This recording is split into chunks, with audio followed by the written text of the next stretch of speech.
regardless kung opposition ako administrasyon, pagtatanggol ko siya. Dahil mali eh. Ang mali is mali. Hindi pwedeng mali sila, mali na rin tayo. Tama sila, tama tayo. May tama tayo niyan. Pag mali sila, gumawa ka na rin ng mali. Anak, okay lang mang bastos kasi mas bastos sila eh. Anak, okay lang mag-bully kasi mas bully sila. Ako, hindi ko sasabihin yon. Ako, sasabihin ko, At di yun ang sinasabi. hindi, yun ang sinasabi mo, Mr. President, and I'm No, not yet Mr. finished. President. Kasi yan yung style na pro-China, anti-China, pro-Philippines, anti-Philippines, no? Paulit-ulit na tayo dito, magkakampi tayo pagdating sa territory ng ating bansa. You know, sabi niya, Members of the House? Mr. President, Members I'm of not the yet Senate? finished, please don't interrupt. Konting decorum lang tayo po, di ba? Kasi maraming gagaya sa atin po dito. This resolution is so general. Mr. It can President, mean anything. Mr. President, I'm not yet finished. You said you don't want to speak anymore, then don't speak. It's your privilege. But if you don't like what I'm saying, Mr. President, Will you please tapos address na ako. the... The point I want to make, Mr. President, is kailangan natin magkaisa sa issue na to. Atin to. And some want to make it a political issue. Sila pro-China, kami anti. Hindi po. Pare-pareho tayong pro-Philippines. Pero may mga detalye na kailangan pag-usapan natin ng gusto. So I'll go straight to the resolution unless you wanna Yes, please. just react. Yeah.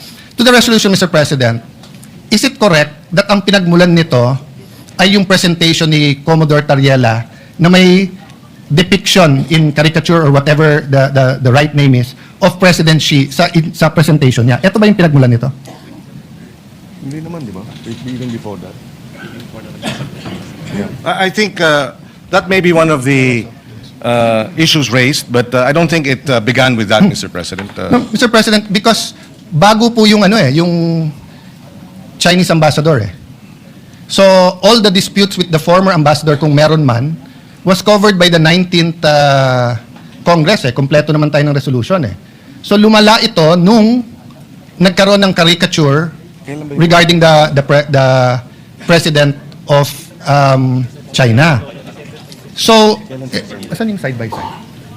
Pakita mo. So, siguro ito question ko. Let's, with your permission, Mr. President, Senator Pangilinan, let's focus on Commodore Tariela muna, no? Let me state this for the record muna, ha? I don't doubt his patriotism.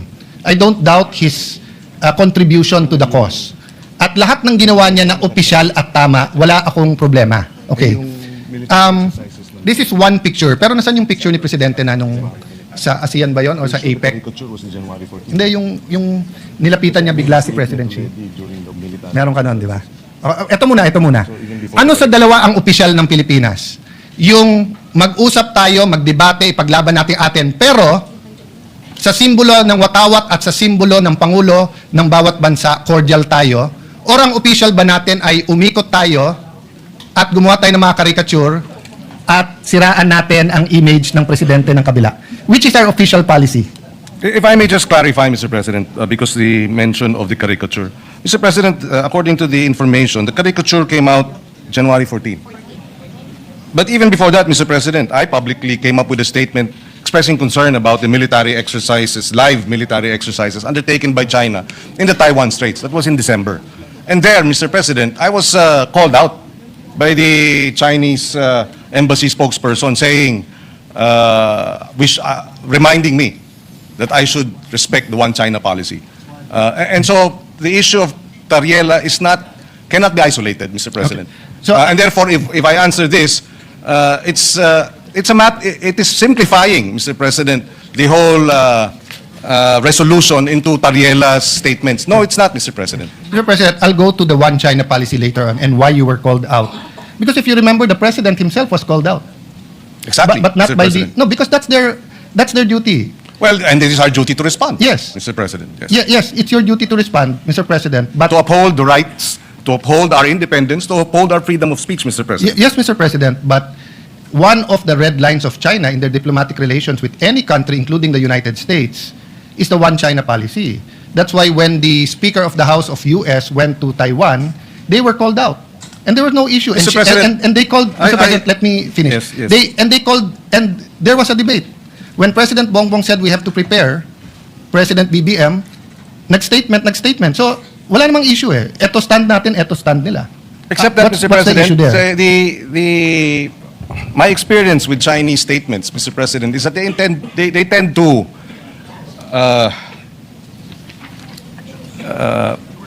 tend to be inaccurate, or they tend to make wrong, false accusations. Mr. President, I was chairperson of the Council of Asian Liberals and Democrats. Our organization was blacklisted by China. And the accusation was that the Council of Asian Liberals and Democrats, of which I was chairperson, was supporting Taiwanese independence, which was a lie, Mr. President. So I've had experience with Chinese public statements that are false because it serves their interests to promote their one China policy. We respect their one China policy. When I expressed concern about the live military exercise, I did not speak about Taiwan's independence, or I did not speak about, at least from my point of view, that it had nothing to do with the one China policy. We were just expressing concern that the live military exercises are creating tension and escalating tension in our region. There was no mention of one China policy, and then they come in and then remind me. No, Mr. President. That you is know, a standard reminder because they consider Taiwan and the waters in between to be part of China. So, put it another way, Mr. President. Sa kainitan ng secession movement ng Mindanao, kung may statement ang isang opisyal ng China dahil nagpadala tayo ng military sa Marawi, hindi ba ang diplomats natin sa Beijing sasabihin din sa kanila, huwag kayong makialam. Kasi one Philippines to eh. Ang Mindanao ay hindi independent. Mr. President, I beg to disagree with the comparison. I think, again, ano yan,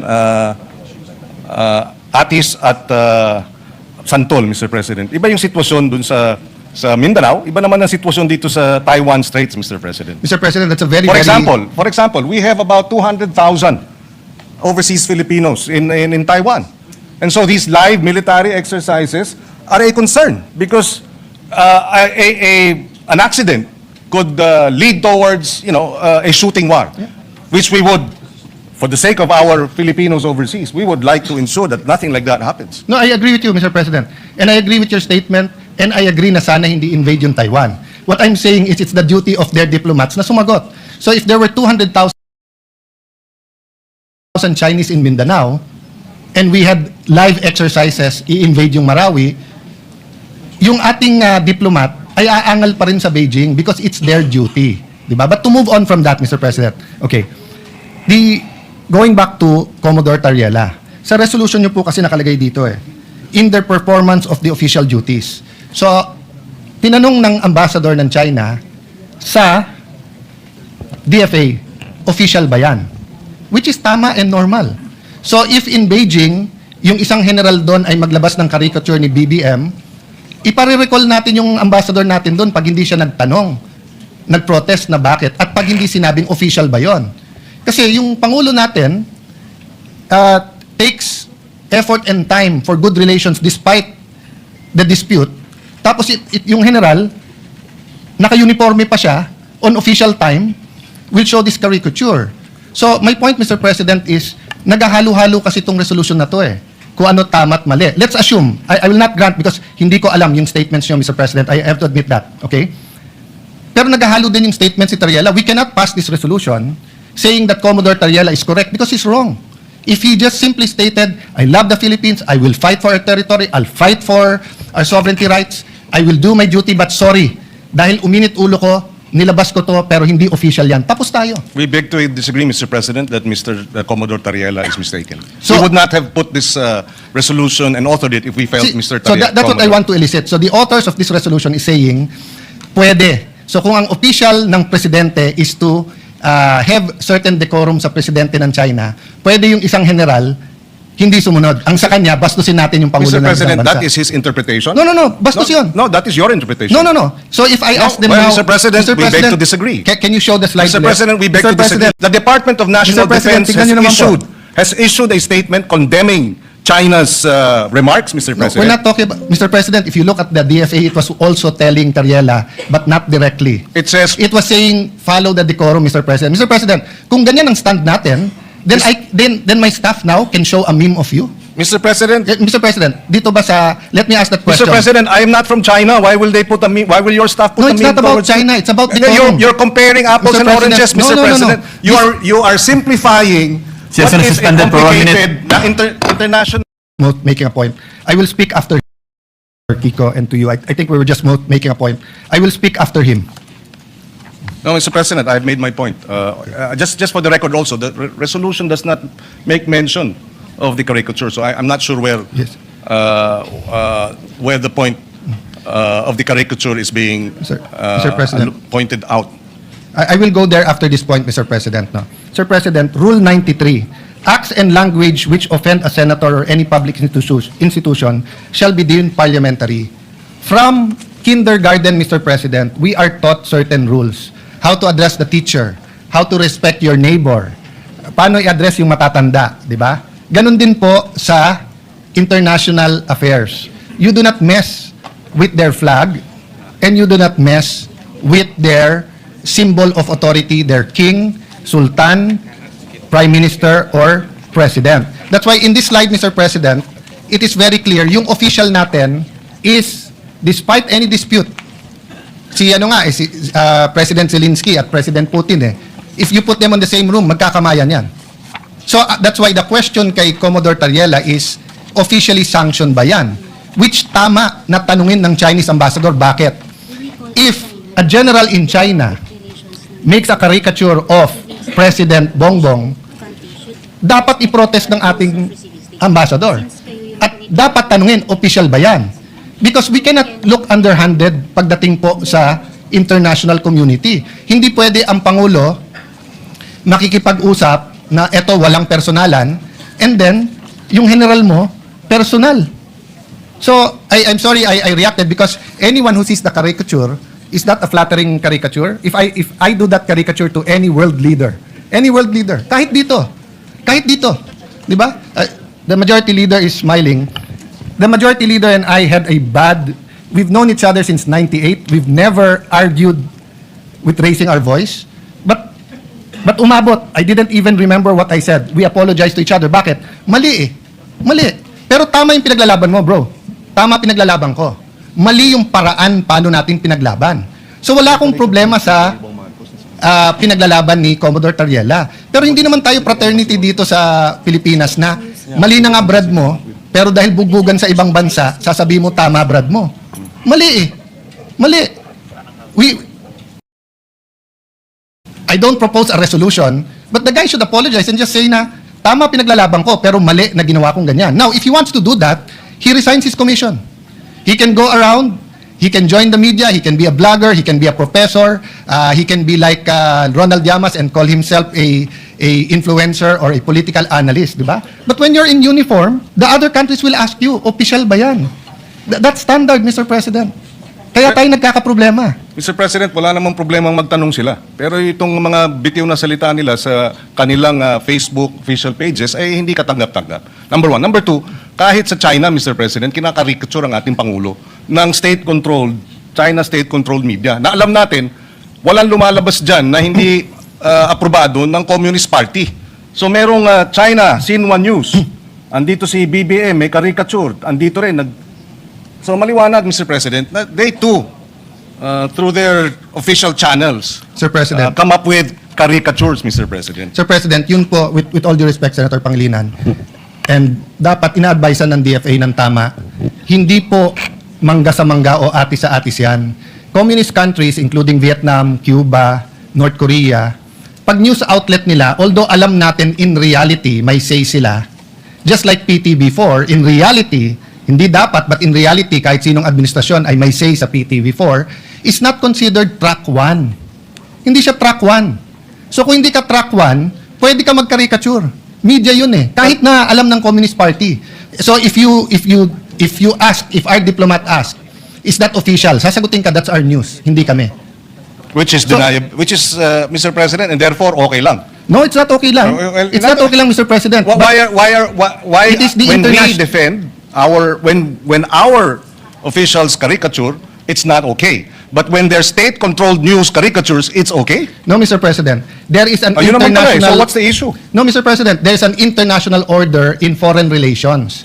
And when these countries that control state media do it, it is accepted that it is not track 1. But when democratic countries have generals who do that, it destroys the order. Nagmumukha tayong childish at bata, nasisira po ang kredibilidad mula sa Pangulo hanggang sa Secretary of Foreign Affairs. Kung hindi sila napapahiya na ginagawa ng state news, tayo napapahiya. Kasi walang maniniwala na gagawin ng general yan at hindi siya ipagsosorry, tapos sasabihin hindi siya opisyal. Well, again, Mr. President, if taken in isolation, and that's the difficulty here, the good senator is taking it in isolation. That was January 14. December pa lang, pinuntire na ako. Si Senator Risa Ontiveros, the same. Nung nag-statement ang Congressman Laila and Congressman Jokno, tinira rin. So, itong propensity to focus on Tariela because nagrereklamo on China, it does not present the entire picture, Mr. President. Mr. President. This resolution would not have happened if it was just Mr. Tariela, Commodore Tariela they were complaining about. No, Mr. But precisely, it is a systematic propaganda campaign to discredit our public officials, to discredit our armed forces, Mr. President. Ganyan ang style. And the statement of the DND, if you look at it, if you read through it, they were saying, and they condemned the lies. Mr. President, they described it as lies, ang nilalabas ng China. And then dito tayo, nagrereklamo sila dahil dito sa caricature. Sana naman medyo patas tayo dahil dito naman tayo sa atin, Mr. President. Suportahan naman natin yung ating Coast Guard. Sila ang tumataya dyan eh. At suportahan natin ang DND at ang ating men in uniform. Yun ang ating Mr. President. kagustuhan para maipasa itong resolusyon na ito that we stand behind our men in uniform. We oppose and we condemn the lies, the disinformation, and the maligning being undertaken by China against the senators, against congressmen, against our men in uniform. Mr. President, ganun lang kasimple ito. Hindi na dapat pinahaba pa at pinatatagal pa to, Mr. President. Mr. President, that's his opinion that hindi to pwedeng pahabain. This affects OFWs. This affects our ailing economy. This affects our being a Christian nation. This affects moral ascendancy. Hindi mo pwedeng sabihin dahil mali kayo, mali na rin gagawin ko. Dahil ang Coast Guard tama, yung isang general na ng bastos, okay. So I take offense sa sabihin, dito naman kayo sa amin. Protektahan nyo naman Coast Guard. Kailan namin hindi protektahan ng Coast Guard, Mr. President? We are for the Coast Guard, Mr. President. But if one of their generals went over the line and did something that is wrong, childish, undiplomatic, reckless, unprofessional, it's also our duty. Did we file a resolution here to ask someone to correct him? Hindi po. Kasi hindi na namin kailangan ng rest back ng Senado. Pag kami nakakapag-debate sa Russian ambassador, American ambassador, hindi namin kailangan rest back ng Senate. Especially kung tama kami. But what we're asking sa resolution to is rest back ng buong Senado. Which I'll go to the other point because hindi tayo magkasundo dyan. So tingin nyo tama, bahala kayo. Because may mga anak kayo, may mga apo, tayong lahat. Dadating tayo dyan. Pwede mo ba sabihin sa anak mo, anak, pag mali sila, gumawa ka na rin ng mali. Anak, okay lang mang bastos kasi mas bastos sila eh. Anak, okay lang magbully kasi mas bully sila. Ako, hindi ko sasabihin yon. Ako, sasabihin ko, At hindi yun ang sinasabi. hindi, yun ang sinasabi mo, Mr. President, and I'm No, not yet Mr. finished. President. Kasi you said, tama We si beg to Tariela. disagree, Mr. President, I'm not yet finished, no? Well, we beg to So, disagree. Mr. President, this is the question. The resolution question statement. Sabi dito, whereas, in response to the public statements of the Embassy of the People's Republic of China, etc., etc., walang naka-attach ko anong statements nila. So, paano tayo magdidebate dito? That's why, mahaba to eh. Mga pang 3 araw to, iniisa-isa ko yung statements. Pinapakuha ko sa staff. Nagsumulala ako kay Tariela because tinitingnan ko statements ni Senator Risa. I think that's within her rights. She's been consistent with some of her, I may agree or disagree, but yun ang statement niya. I've been looking at the statement of the gentleman from Pampanga. You're a senator, you're a patriot. But yung kay Tariela, nakita ko kaagad eh. Tama yung iba niyang mga statements, pero mali yung ginawa niya na ganyan ang gagawin mo. Kasi pag ginawa kay President Bongbong yon, regardless kung opposition ako o administrasyon, pagtatanggol ko siya. Dahil mali eh. Ang mali is mali. Hindi pwedeng mali sila, mali na rin tayo, tama sila, tama tayo. May tama tayo niyan. So Mr. President, this is the question. How will we discuss and vote on this? Kung wala naman dito yung statements na kuni-question natin. So will the gentleman attach these questions and furnish the members of this chamber? I don't think we ever passed a resolution. Mr. This is just 30 seconds, tapos na ako. On this point, we've never passed a resolution condemning anything without specifying what we're condemning. So, pwede bang sabihin, hindi ko gusto yung sinabi ni Senator Marcoleta sa CA. Hindi po, I saw the statement of Senator Lacson, I saw the other statements. Specify nila kung ano sinabi niya. Nakita ko statement ni Senator Marcoleta, clarify niya. At least malinaw. Ito parang carte blanche na lang. Lahat ng sabihin ng Chinese ambassador, mali. Paano kung sinabi niya, good morning? Paano kung sinabi niya, ni hao, good morning? Kinokondemn natin yun? Bawal na mag-good morning sa Pilipinas? Oh, you might say it's obvious na hindi yun ang kinokondemn. There's no such thing as obvious. The records of the Senate will bear this resolution and the discussions in this August hall. But anyone can add and subtract if it's general. So which statements are we talking about so that we in the minority, in the opposition, can be able to debate? That's why I started out today by simply saying, pagdating sa South China Sea, sa West Philippine Sea, nagkakaisa tayo, magkakasama tayo. Atin ito, ipaglaban natin to. Pero pagdating sa bastusan, out kami dyan. Kasi yung tama is tama, mali is mali. So ang question po ngayon, what will we do, gentleman from the esteemed senator, gentleman from Pampanga and the author, will you supply us or will we annex or add whereases so that we will see ano ba tong statements na to? Mr. President, I think the whereases are clear. And just a little bit of research on the part of the researchers will confirm what we are referring to. We don't need to annex all of them, Mr. President. For example, in response to the public statements of the Embassy of the People's Republic of China that opposed and criticized these positions and questioned the propriety of Philippine officials expressing such views in the performance. So it's specified, the nature of the statements. So a little bit of research, malalaman mo na which statements were these because this Point refers of order, to... Mr. President. Point of order. What is the point of order? The statements of Senator Pangilinan. The nature of his statements. Kayo na mag-research kung ano statements na yun, Mr. President. Sabi niya, pwede daw yun eh. Mr. President, I-research na lang daw natin. I'm not yet done. No, that's why I Philippine officials, Mr. President, including that's why I gave a point of members order. of the Senate. May I just be... I am still It's a point of order, Mr. President. A point of order precedes your precedence. Mr. President, Maybe Mr. President, maybe ask the minority floor leader to state the point of order. Which part of the rules was Sige, Mr. President. which part of the rules was Wala. violated? I'm making a point, Mr. President, that you cannot make a motion and then say, i-research mo na lang yung laman. Sabi kasi niya, pwede mo daw ipasa to, tapos nandyan naman yung nature. Ano ngang statement? Mr. President, So in the this is same a manner, debate. Mr. President, I Where admit, is the point my of order? motion, may I finish? Where is the point My of order, motion Mr. President? Where is the point of Session order? is suspended. President. Yes, Senator Cayetano. Sir President, to be fair to Senate President Pro Temp and to the gentleman from Pampanga, I was going to say, I'm out of order in my move, in moving for a point of order because you cannot have a point of order without stating Why? why. Where is the, what's the basis so that the presiding officer can determine whether it's in order or out of order. At hindi naman ako parating out of order, Mr. President, di ba? So I was just trying to explain to my good friend, Senator Pangilinan, we both believe in what we're fighting for, moral ascendancy. So if we pass the resolution in its general form without saying the statements, if there are officials, again, Mr. President, ulitin ko ha, I'm not against Commodore Tariela. For all I know, he did 1,000 good things. Pero yung isa na naka-uniforme siya na may caricature, uncalled for, undiplomatic, hindi official yon. So I would rather, Mr. President, that we make it clear that we cannot vote on a resolution condemning statements, even if you say the nature of the statements without knowing the statement. Last point, Mr. President, the majority leader wanted to clarify, mali ata rinig niya. Ang sabi ko, in the 19th Congress, kaya unanimous yung mga resolution, kasi klaro kung ano kinokondem eh, yung water cannon, yung claims about territory, etc. And then yung reply ng Chinese embassy was, how do I put it? Kung baga, parang patas, Mr. President, na ano. Pero dito kasi, Mr. President, simple lang po, no?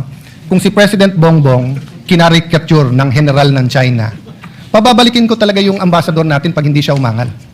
And pag sinabi nilang official yon, magbabago relationship natin. Pag sinabing unofficial, ibang usapan. So I understand the gentleman from Pampanga, he's talking about the statements of Senator Risa himself and the Chinese embassy. Mr. President, we're preparing for LEDAC tomorrow. We're preparing for the Blue Ribbon Report. I will support Senator Pangilinan's agricultural, EDCOM style of agriculture. So we cannot take judicial notice, Mr. President. Even in the court, the gentleman from Pampanga said take judicial notice. What that means in court is that hindi mo President, I did not nasusundin say- yung... Yes. Point of order. I did not say judicial notice, Mr. President. I don't know where that came I from. stand corrected, Mr. President. But he said obvious dahil sa nature. Hindi pwedeng ang obvious, Mr. President, because the resolution in its four corners should contain what we are condemning. No? if it's not there, it will be a bad precedent. So may I appeal to the gentleman from Pampanga. Lagyan natin nung kung ano yung statements. You don't Maybe- have to put all. We will accede, Mr. President. I will now read a number of statements from the official website and account of the Chinese embassy. in Wait, Manila. hold on, Your Honors. If you will be reading it into the records, are you going to put it as an amendment? No, If Mr. you President, are- just for the information of the because instead of attaching it, Mr. President, we will just place it on record so that that will suffice in terms of being able to For provide reference. All for right, reference, Mr. all right, President. let's do it that Mr. way. President, just for comfortability, I'd rather it be an annex or an amendment. Kasi pag binasa lang dito, Mr. President, mahirap eh. Kailangan pagka binunot Well- natin sa bills. Mr. President, it's an appeal. I'm not saying I'm totally correct, but if you look at future resolutions, we want to be able to get the resolution Mr. and be able to judge it in its four corners. Mr. Hindi yung President- bubuksan mo pa yung record. So if we're condemning something, so for example, Mr. President, babalik ta rin ko ha, I'm congratulating the Chinese ambassador. Baka naman i-congratulate ko siya na something na laban. Kahit ilagay ko doon, for his magnanimity. There are different interpretations of magnanimity, Mr. President. So I can shorten my interpolation so we can go to the amendments. But Yes, I was thinking of that. Why don't we terminate the period of interpellation and go into the period of amendments and therefore place that on record or an annex or something to that effect? Subject Will to you- style, Mr. President, if the good gentleman from Taguig and Pateros will be willing to adopt this subject to style after we manifest what will be included in the agenda, the addendum, Mr. President. Mr. President, I Because don't. my concern, Mr. President, is the good gentleman, of course, that this is prerogative. If he wishes to request it, that a clean copy be produced, and therefore they can go through it, etc., then we will not be able to adopt it today, Mr. President. Maybe not even tomorrow, I don't know, because there might be another reason for Mr. us not to President. adopt it, Mr. President. All right, Mr. Senator. President, this is not a bill, it's a resolution. So, the clean copy, we've done it before on the screen. Yeah, we can do Wala that now. naman second, third reading, Mr. All right. President. In fact, I'm offering to shorten my interpellation. Interpellation, I just all have right. one or two questions about the whereas clause and the resolution clause, Mr. President. Then, but Mr. President, it's not personal and it's not about this topic. It's really about proper order in the resolution. Mas maganda isang bunutan ng resolution. We know what we're condemning. Yes, Mr. President, and we appreciate the points raised by the good minority leader, just as I hope he appreciates that this is the third request to postpone the matter in terms of voting. So I hope he understands we'd like to vote on this matter already. Yeah. Mr. President, not to prolong, but why is there a request to postpone? Because we requested a hearing. And it's very interesting, Mr. President. Ang tinatch pa lang natin, Commodore Tariela, ang tinatch pa lang natin is kung may latches or tinatch pa lang natin certain things, Mr. President. Wala pa nga tayo dun sa territory at saka sovereign rights eh. Di ba? So in the view of the minority, we're not actually delaying, it's speeding it up by discussing it here. Because if you ask me, I'd rather we have a hearing on it. And again, to put it on the record, Mr. President, magkakampi tayo pagdating po sa West Philippine Sea, South China Sea, Mr. President. The chairman of the Committee on Foreign Affairs, the Honorable Tulfo, asked for a ceasefire. And I can see his two hats. As a senator, gusto niyang sagutin in the strongest manner the Chinese ambassador and embassy. But as the chairman of the Committee on Foreign Affairs, he has to have another hat, which is to look at the economic, the cultural, the tourism, other things, Mr. President. So, hindi to pabilisan na mapasa ngayon because rest back nga ito ng Senado eh. So, if it was an argument between Senator Risa, Senator Kiko, and the Chinese embassy, but if it's an argument between the Senate and the Chinese embassy, this escalates it, Mr. President. That's why I'm a little bit cautious on that. So if I have an argument, let's say, with the Embassy of Israel or with Iran, same example, puno ng mangga, nag-aaway kami ni Senator Majority Leader, no? And kampi siya sa kanya yung isang gobyerno at nag-aaway kami. Once I file the resolution, Mr. President, mabigat kahit na ito'y tinatawag lang na sense of the Senate. It's the Senate as an institution eh. So now the Chinese embassy has to deal with that all the way up their chain to the foreign minister, to the member of Politburo in charge of foreign affairs, to the president. So if the Chinese government does the same, it doesn't end to our ambassador, ha? It goes to our foreign secretary, it goes to President Bongbong. So that's the reality there, Mr. President. But I don't intend to delay this or I intend to exhaust the discussion, Mr. President. Yes, Mr. President, we understand the point raised by the good minority leader, except that, like I said, this has been postponed upon the request of this good senator 3 times already. So that's why I hope he understands when I'm appealing to him that hindi natin minamadali ito. Kung minadali natin ito, dapat hindi 3 postponement na pumayag tayo. In good faith, Mr. President. Mr. President, iba lang definition namin minamadali kasi kung may hearing to, mas tatagal pero malalim ang discussion natin. Having said that, I understand where the senator is coming from dahil siya po ang may kasagutan. No? Thank you, Mr. Can I go to the point of the whereas clause that talks about the official duties and functions, no? So is it the official duty of Commodore Tariela to come out with a caricature against the Chinese president?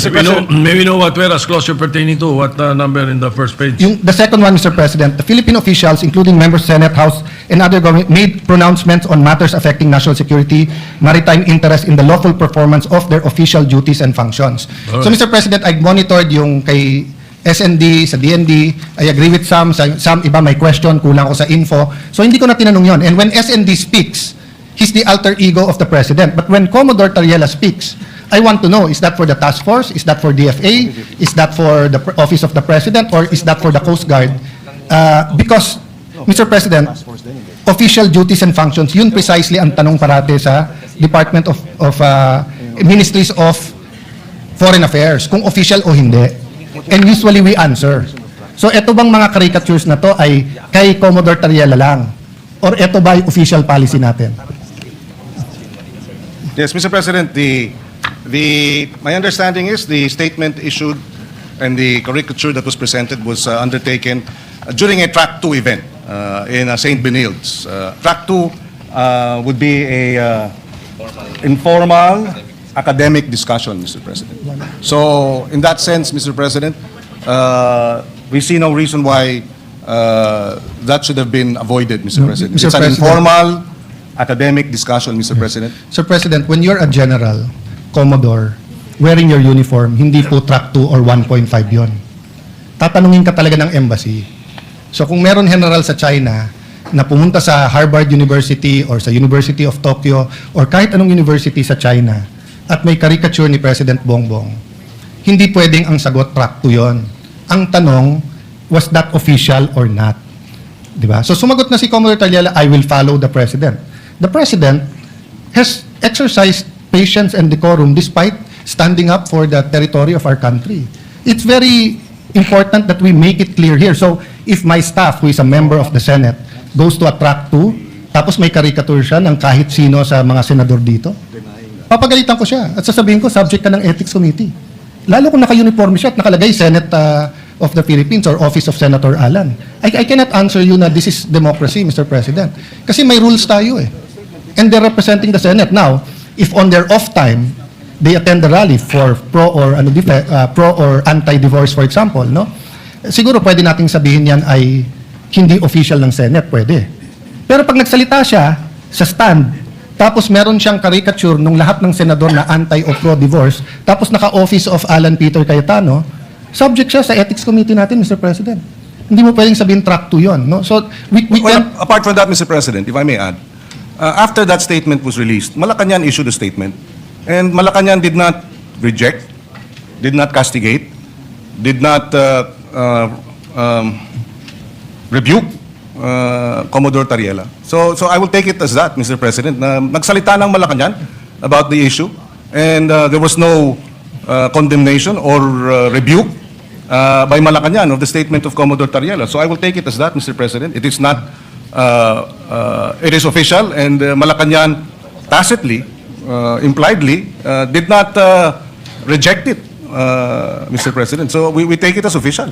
Sir President, And if the good senator disagrees with it, as China disagrees with it, then he's free to do so, Mr. President. But Malacanang has spoken, and the Commodore Tariela, Malacanang has the president has supervision and control over, members of the Coast Guard, including Commodore Tariela. If he found it objectionable, then maybe the course of action is for Malacanang, the Office of the President, to file the necessary administrative cases. Wala naman eh.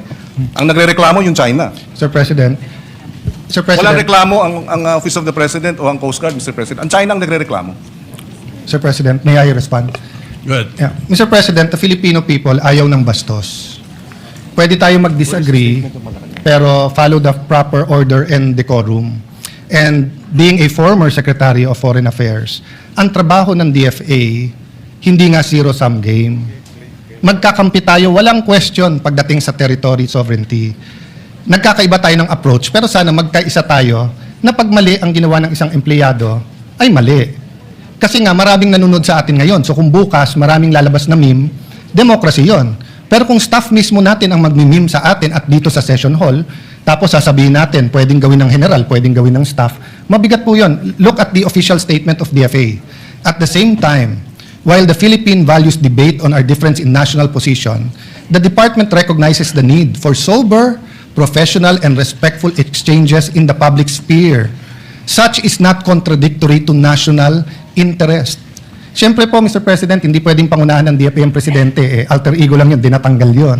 Exactly. Pero hindi exactly, Mr. President. Nanginginig ngayon, nagkri-cringe ang mga taga-DFA kung sasabihin natin track 2 yan o track 1.5 at nagkri-cringe sila pag sinabing ang general ay pwedeng mag-caricature ng leader or flag ng ibang bansa. Because we are part of the United Nations.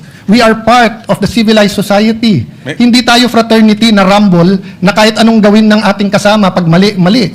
Sa resolution na to nakalagay dyan, performance of their official duties. Bakit napakahirap nating sagutin kung official to o hindi? At Mr. kung President, if I Mr. may. President, may I finish? I allow the gentleman kasi to finish. sasagutin ko na yung point niya. You can answer after me. That is the Okay. decorum here. Do you want to see a meme? Oh, di ba? So, yun nga ang wala tayong bastusan. We follow the decorum, we follow the proper order. But ang sagot parate, China ang umaangal dyan. Wala po tayong angal sa ginagawa ni Commodore Tariela pagdating sa ating national territory. Wala tayong angal po sa ginagawa niyang information campaign. Wala po tayong angal sa pag-build ng Coast Guard, sa pag-aangal sa mga nangyayari tungkol sa skirmishes with the Chinese Coast Guard, no? Mr. President, sa Philippine News Agency, January 29, when asked about the President's stance on the West Philippine Sea issue, Yuse Claire Castro said, BBM wants the government to remain firm but in a diplomatic manner. Hindi po diplomatic. Mr. President, Senator Soto knows this. I've been at his side many times, but I've been in his face on the opposite side. When I was minority leader, siya majority leader. This is the first time I had the pleasure na siya ang Senate President ko because I was not in the Senate noon. But never ako binastos ng staff niyo, Senator. Even dito sa mga rumors, etc., pag lumapit ako sa opisina niyo, very diplomatic ang inyong opisina. And I hope my staff din. Sinabi ko rin sa staff ko yun, kahit anong away namin ng mga senador, hindi kayo pwedeng makialam. Nung nagsuguran kami ni Majority Leader, Sergeant at Arms at kapwa senador lang dito, walang sumugod na staff ni Senator Mix, walang sumugod na staff ko. Because may tamang order, Mr. President. So ang problema, maraming nanonood sa atin, bakit ba napakahirap sabihin na, Commodore Tariela, 99.9% ng ginagawa mo, tama. Pero medyo sumobre. Medyo naging over-eager ka. Hindi lang si President Xi yun simbolo ng China yun. Di ba? So yes, we're mad about their propaganda, we're mad about their threats, we're mad about what's happening, etc. But you don't want it to be an all-out debate about everything under the sun. You want talks on tourism. You want talks on OFWs. There's also hundreds of thousands of Filipinos in Hong Kong, in Macau, and kahit undocumented, marami din sa Shanghai, meron din sa Beijing. Di ba? So, we want that level of civility. Yun lang naman ang tinatanong Can the Senate not condemn those who are to be condemned because mali kung paano kausapin, ituring, ipaglaban ang stand sa mga senador natin? Pero yung isa nating empleyado o kapwa-empleyado na Commodore sa Coast Guard, hindi ba natin pwedeng sabihin, Sir, we respect you, pero wag kang pupunta sa university na ka-uniforme, tapos ganyan ang presentation mo. Un-Filipino yun, medyo masama ang dating. Mr. Yun lang President, naman issue doon, yes, Mr. President. Just to place it on record, para klaro din sa mga nakikinig, walang banggit ni Commodore Tariela sa resolution. Wala. So, hindi ito tungkol kay Tariela. Kasi kung kay Tariela lang po tayo, medyo nalilihis dun sa mas malawig na usapin ng resolusyon. So, walang pangalan ni Tariela, Commodore Tariela rito. Number one. Having said that, tinanong ang Malacanang, at tungkol nga sa mga bitiw na salita ng mga opisyal. And I quote, when pressed whether the President stands by the statement of Philippine officials on the West Philippine issue, Castro said yes. So whatever our agencies are doing to fight for the interests of our country, that's what the President wants. And that's also what he has ordered. So if the President found Commodore Tariela's statement as unpalatable or unacceptable, then he should have said so. He did not. So having said that, again, I will reiterate, if he was wrong, then Malacanang should have castigated him and reprimanded him. Malacanang, in fact, supported the statements of the officials, official Mr. President. statements. So I think we should support Malacanang's position, and we should support this resolution, Mr. President. Sir President, to reply to that, number one, Malacanang said na yung statements at stand ng bawat opisyal, lahat tayong question doon. Nagkakaisa tayo lahat. Lahat tayo nagsasabing atin to. Whether we mean atin to in terms of territory or whether we mean sovereign rights.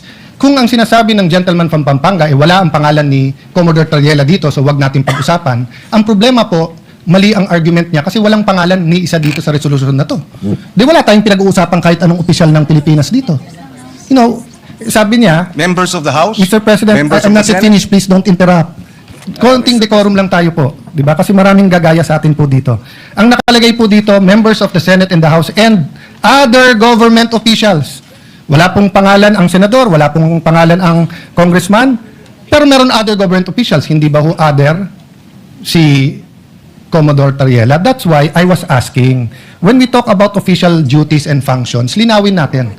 So kung attending forums is part of his duty, I will support that.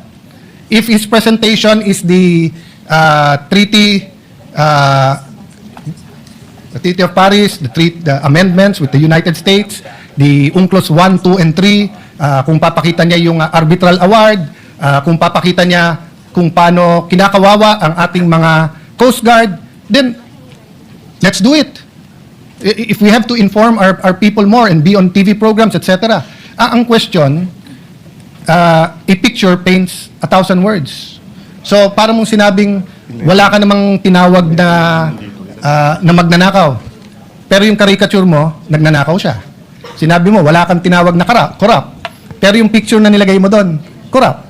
So, reciprocity is basic sa DFA, sa Ministry of Foreign Affairs. Whatever we say here, the United States is watching, France is watching, Israel is watching, Palestine is watching.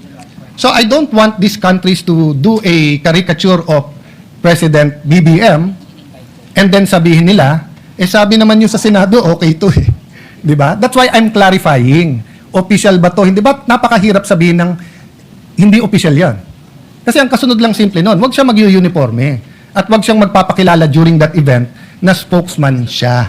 Di ba? Ngayon, Mr. President, will his presentation be diluted in any manner if he didn't show that caricature?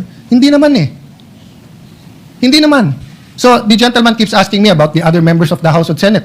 Kung wala akong nakikita problema doon or hindi ko pa napag-aaralan yun, that's beside the point.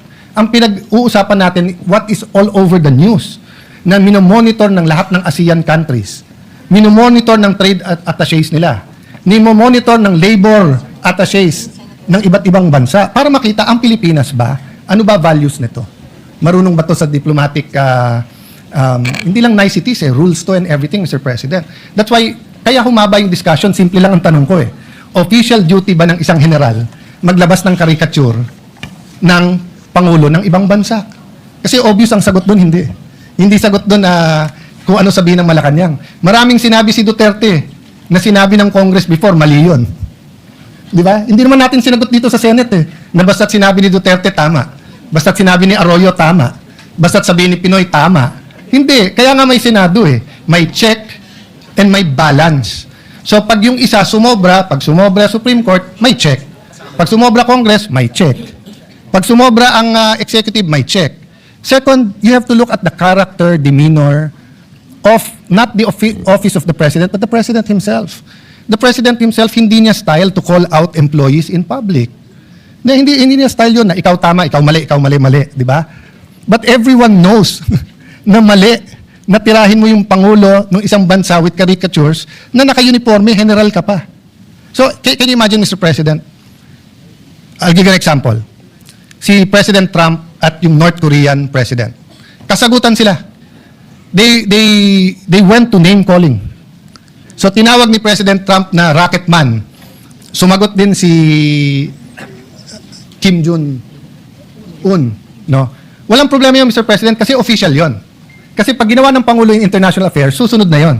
So kung may mga opisyal ng gobyerno na sinunod si Trump at tinawag siyang rocket man, which I think the White House spokesperson, I'm not sure the Secretary of State if they followed, but then nung nagkaroon ng meeting sa Singapore at nagkamayan sila at umiba yung asta ni President Trump, he was still firm, he still drew the red line, but hindi na niya inaalaska ang Pangulo ng North Korea.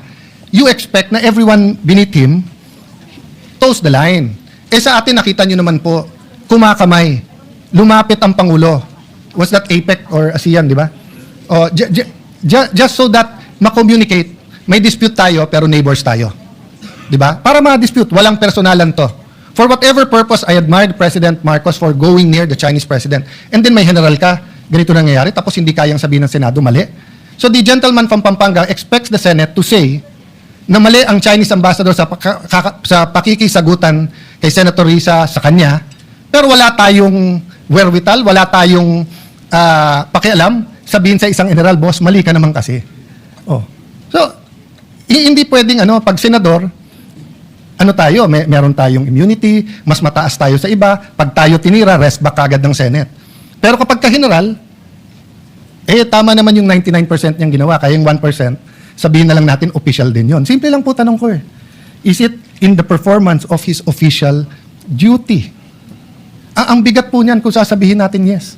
It will ripple not only through our military, but it will ripple in time. And it's being watched by students who will be our future diplomats, Mr. President. So I cannot stand here and accept na yung mali pwedeng maging tama. Again, Mr. President, if it is rhetoric, president to president, we're uncomfortable with it, but it's part of the negotiating. So President Trump does that a lot. But once na tumigil siya, once na kamayan na, tigil na rin lahat ng nasa ilalim niya. Hindi man pwede ang sasabihin natin dito, ang mali ang presidente. Kasi siya, hindi niya binabastos ang Chinese president. So ang general ang tama, ang mali presidente. You cannot reconcile that. No, it defies logic, Mr. President. What the president does, the executive follows. Tayo sa legislative, pwede tayong mag-comment. Pwede tayong mag-resolution para kung ano ang tama at mali. That's why, Mr. President, I want to know, sino-sinong official ba to? Sa Senate, sa House, sa interest nila. Kasi yung DND, medyo klaro yun. Nakita ko yung mga statements, etc. And yung DND, mismong si SND ang nagsasalita. So in behalf of the President yon. So kung gustong i-correct ng Presidente yon, i-correct niya. Hindi naman spokesman ng Presidente ang nakikipagdebate doon Hindi man spokesman ng DND. At sagutin man nila, sinabi na ni DND, yun din ang stand niya. Eto po hindi. At yung DND po, despite my agreement or disagreement with the Secretary of National Defense, I haven't seen anyone in the DND come out with caricatures of generals of the opposing side or of the president of the other side. Our generals are officers and gentlemen. Is it too much to ask that yung pagiging officer and gentleman sa AFP, PNP, BJMP ay ganun din sa Coast Guard natin? Is it too much to ask a gentleman from Pampanga? Masyado bang malaking ask yon na, boss, paglaban mo Pilipinas pero wag tayong bastusan? Well, because the gentleman from Taguig finds it unacceptable, Mr. President, and therefore that is his position. We do not find that unacceptable, Mr. President, under the circumstances, particularly because China, for the longest time, has been aggressively, illegally encroaching on what is ours. So if these statements are taken in isolation, perhaps I might be able to understand where the good gentleman is coming from, but it's not taken in isolation. It's not just Commodore Tariela's statement. It is, and the remarks of the Chinese embassy towards and reaction to his statement. It's also what the Chinese embassy has attacked the senators, congressmen, Mr. President. And if I may add again, this is not just an issue of Commodore Tariela. Let's not minimize the issue. We beg to disagree, and with all due respect, putting the issue simply as Commodore Tariela and his actions is minimizing the issue. And somehow, who benefits from minimizing this issue? China, Mr. President. The good senator that may not be his intention, but Mr. President, from this point, from this perspective, from this representation's perspective, minimizing the issue, disregarding or taking it in isolation, and isolating Tariela's actions from the insults and the unparliamentary language of the embassy, threatening our men in uniform, Mr. President. Parang biglang hindi na pinag-uusapan lahat ng mga pang-iinsulto, pananakot ng China dahil andito tayo naipit sa pagdepensa ni Commodore Tariela at kanyang mga kilos. I hope the good senator gets a broader or looks at it in a broader perspective, Mr. President. Mr. President, sino ho nagmi-minimize? Siya po ang nagmamadali. Ayaw niya mag-hearing. Kung magkakaroon ho ng hearing, lahat ho ng issues, yung sinabi ng DND, yung ginagawa po sa Ayungin or sa BP Sierra Madre, yung pong ginawa po sa Scarborough Shoal, Aquino administration, Duterte administration, Marcos administration, yung pong hinanakit ng ating mga Coast Guard sa nangyayari sa kanilang araw-araw, sa mga nasa Pag-asa Island po, sa kakulangan po ng pondo. Lahat po yun madidiscuss natin. Paulit-ulit po ang gentleman from Pampanga na parang ako may kasalanan na pinag-uusapan po si Senator Tariela, tinamad po sila na ilagay ang mga pangalan ng mga opisyal na sinasabi nila sa resolusyon. Kaya malinaw naman ang tanong ko, sino-sino itong mga opisyal? Ang alam ko lang si Commodore Tariela. Tapos sasabihan niya ako, I'm minimizing. Tapos babasahan niya ako ng paano mga taga-DND, paano mga, para bang hindi ko sila kinakampihan. Bulok na yung style na yan eh. Yan yung style na pro-China, anti-China, pro-Philippines, anti-Philippines, no? Paulit-ulit na tayo dito, magkakampi tayo pagdating sa territory ng ating bansa. Magkakampi tayo pagdating sa sovereign rights ng ating bansa. May I ask this question?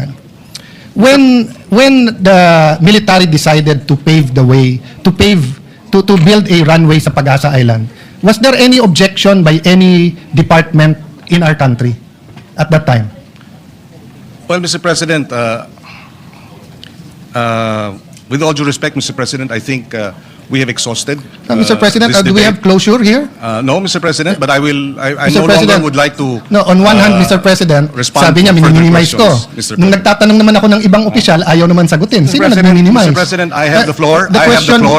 Mr. President, point of order. I have the floor, and I would like to manifest that we believe this has been exhausted.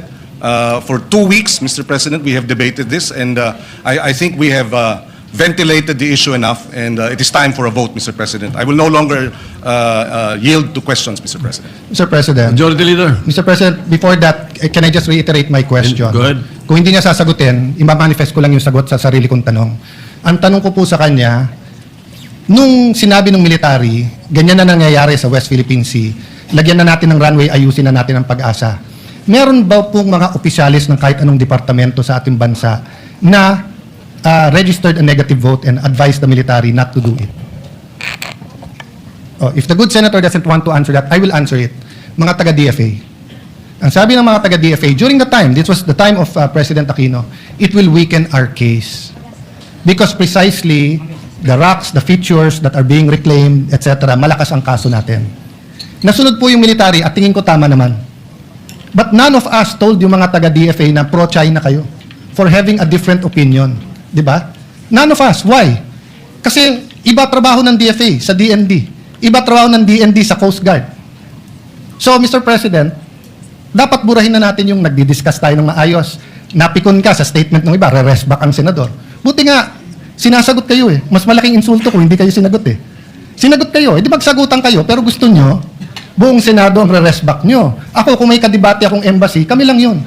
Kung kailangan ko tulong ni Brother Robin or ni Senator Marcoleta, kakalabitin ko, tulungan. Pero hindi ako magfa-file ng resolution sa Senado para sa itulungan nyo kami, bugbog kami sa China. Tapos pagka hindi ka pumirma, pro-China ka. China lang ang lumalaki dito. Okay. We'll go to the corollary question there. I was going to ask the gentleman, ano ang ilan responsibilities natin under UNCLOS? Will the gentleman answer that or will I answer myself? So since the gentleman will not answer that, I will answer it myself, Mr. President. So under our maritime entitlements, meron din responsibilities doon. For example, Mr. President, managing our maritime resources. So walang problema yung non-life, for example, natural gas, di ba? Siyempre yung ecological balance lang dyan. Pero let's say fish, let's say yung mga coral reef. Trabaho ng Coast Guard siguraduhin na walang nagda-damage niyan. So kung ang Coast Guard natin at Coast Guard ng China ay nag-aaway parate, mahirapan silang dalawa na i-enforce ang mga restriction na nakakasira ng ating environment. That's why, in the past administration, everyone was allowed to speak except the Coast Guard because of the next responsibility, the prevention of life and ano yun? There's a official term doon, but since walang taga-ano dito, prevention of loss of life and so may official term yan, Mr. President. Ang punto nun, kapag ka may barko halimbawa na lumulubog o nabangga o tinamaan ng bagyo, you cannot say no. You have to help. Diba? Magtutulungan kayo. So kung ang Coast Guard ng China at Coast Guard ng Pilipinas ay hindi magkasundo, kawawa yung ating fishermen. That's why unanimous yung ating resolution about water cannon. Our diplomats have been telling China the same thing. Mag-away yung iba pero wag yung Coast Guard natin. Kasi kung may fisherman ka rin na Chinese at may kailangan yan, tutulungan din ng Pinoy yun. Wala nang nationality pagkabuhay na. Di ba? So, two sides eh. On one side, we are advocating umayos naman yung Chinese Coast Guard. Pero kung papayagan natin, yung spokesman ng Coast Guard naman natin ang mambastos, hindi mangyayari to. So anyway, Mr. President, marami pa akong gusto sabihin, but siguro, dahil may LEDAC tayo tomorrow, maraming importante. Ang question ko lang, Mr. President, paano yung amendments? Hindi ba natin ilalagay kung anong mga statement na to? Kasi paano natin pagbobotohan kung hindi natin alam kung ano yung mga statement na to at sino tong mga opisyal. This resolution is so general. Mr. It can President, mean anything. Mr. President, I'm not yet finished. You said you don't want to speak anymore, then don't speak. It's your privilege. But if you don't like what I'm saying, Mr. President, no, Will you please tapos na ako. address Point of Tapos na order, ako. Mr. Please President. address the chair. Do not address I'm sorry.